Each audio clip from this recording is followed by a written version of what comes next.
Hey everyone, it's Mark. I think it's fair to say that despite all of his faults, Ash was a really good trainer. And that's probably an understatement. I mean, he won so many major battles and was literally crowned the best trainer in the world before he rode off into the sunset. However, I think we have all had the experience before of watching Ash win one of his battles and thinking to ourselves, huh? I feel like Ash should have lost that battle. Yeah, exactly. I'm glad you feel the same way, Luop. Now let's get this top 10 collab started, shall we? Don't forget to leave a like and subscribe to both of our channels down below, and here are the top 10 battles that Ash Ketchum won, but should have lost. Number 10. Ash vs. Marnie. I'm always such a big sucker for when game characters show up in the anime, and it was no exception for Marnie. Ash battled against Marnie in the Ultra class, but what made this battle a bit lackluster was the fact that it was just a one-on-one. Marnie went in with her partner Pokemon more Grimmsnarl, and Ash countered with his own partner, Gengar. Ash was always going to use Gengar because he had just gotten his mini arc done with Gengar eating Gigantamax soup in order to be able to Gigantamax in this very battle.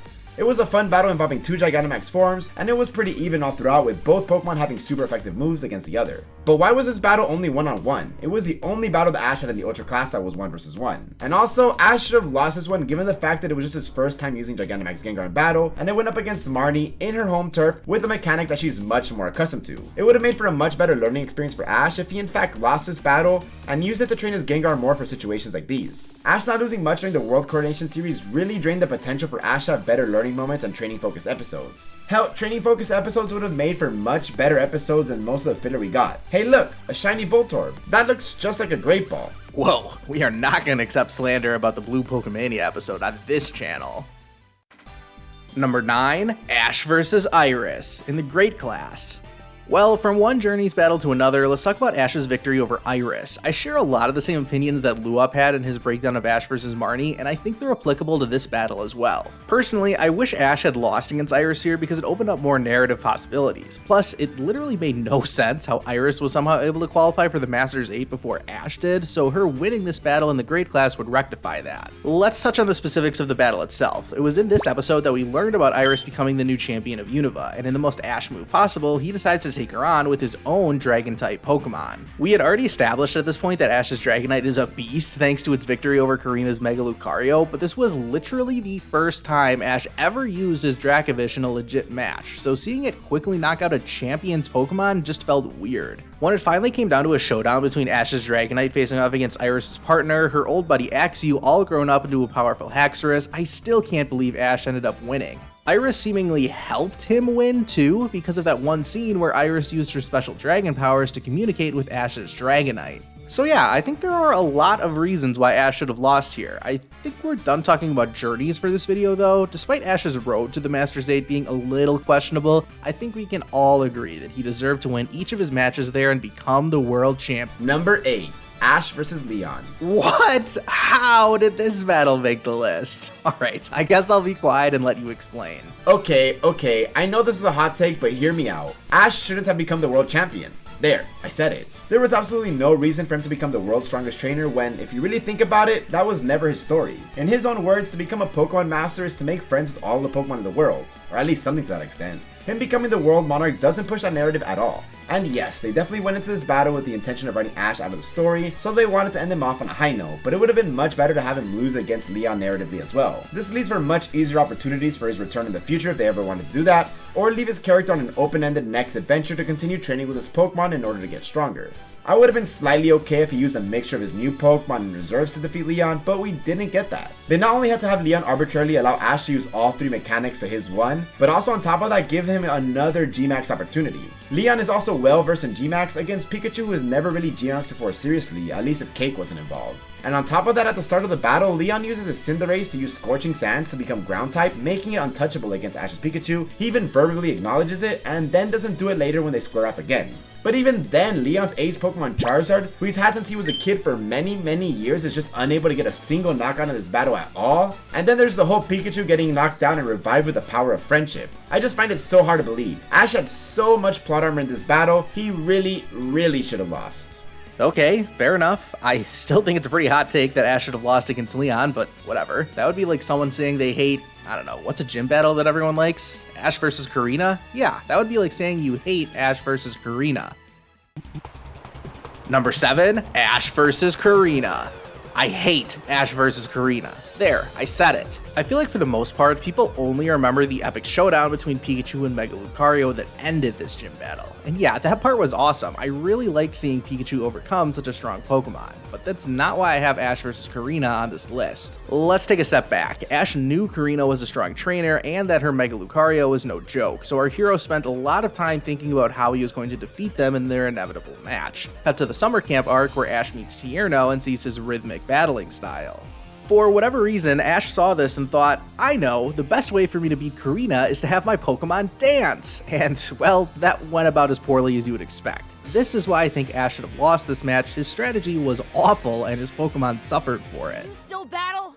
Cha! Then use Flying Press! Meanful, use Swift!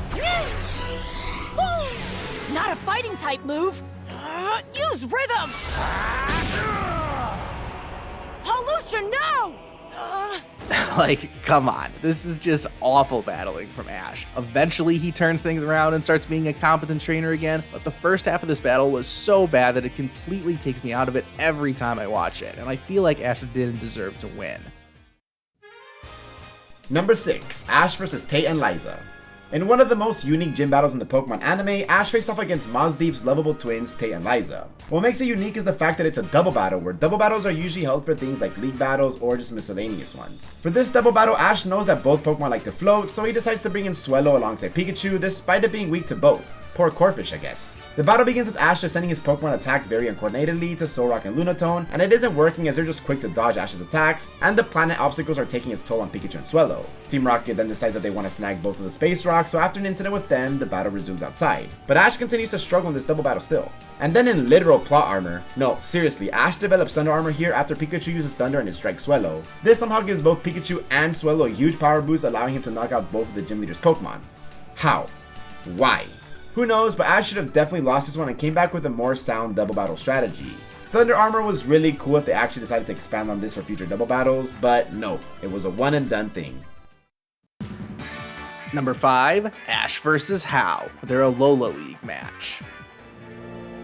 That wraps it up. Rowlet is unable to battle, which means the winners are How and Decidueye.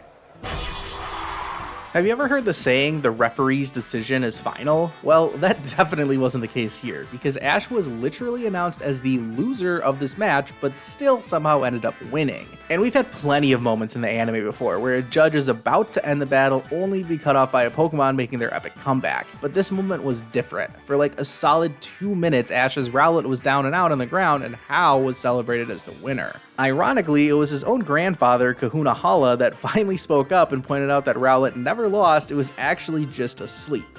Well, alright then, let's just keep battling, I guess. Yeah, this was stupid. But to be fair, it's also not the only reason Ash vs. How is on this list. This is the same battle where Ash wasted his Z-move right off the bat and Decidueye just flew above the Bloom Doom in the most anticlimactic way possible. There really was nonsense from start to finish in this one, but somehow Ash came out on top. This was far from the first time that Ash won a league match he probably shouldn't have.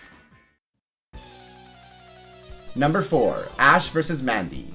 Ash vs. the astounding Mandy was the first battle that Ash had in the Indigo Plateau. This marks the first time that Ash was in the big leagues, and it was pretty fun to start.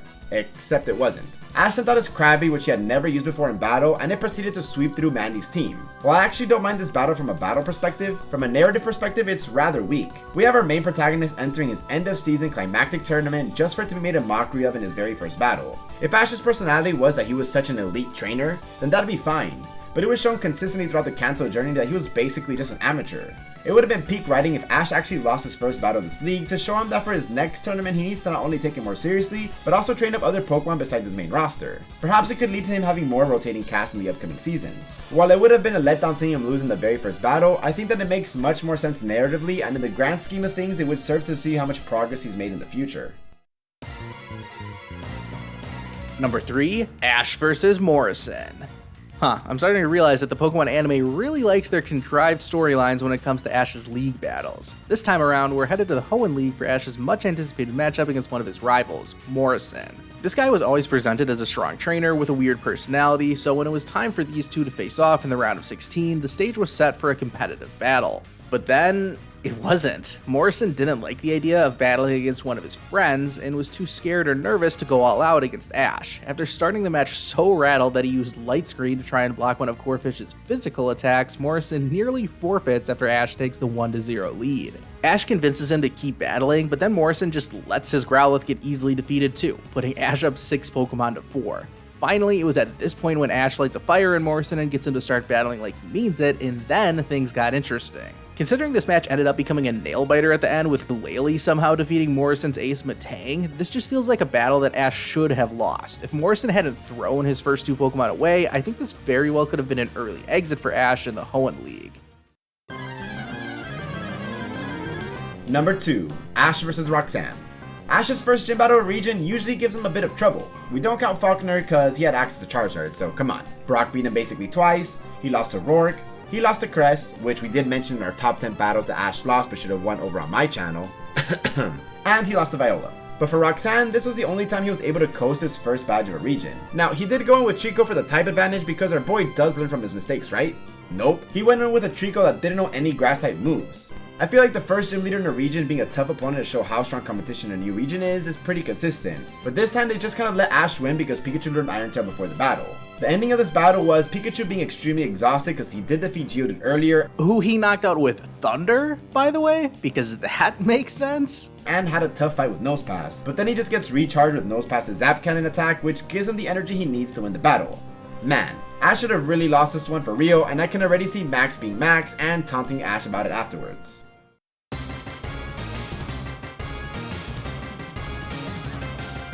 Number 1, Ash vs. Elisa. This was an easy pick for the number 1 spot for me. Sometimes I really have to agonize over these rankings and deciding what truly deserves to be the number 1, but not this time. Many people consider Ash's gym battle against Elisa to be the worst battle in the history of the Pokemon anime, and it's certainly up there for me. Maybe I should do that for a top 10 video someday.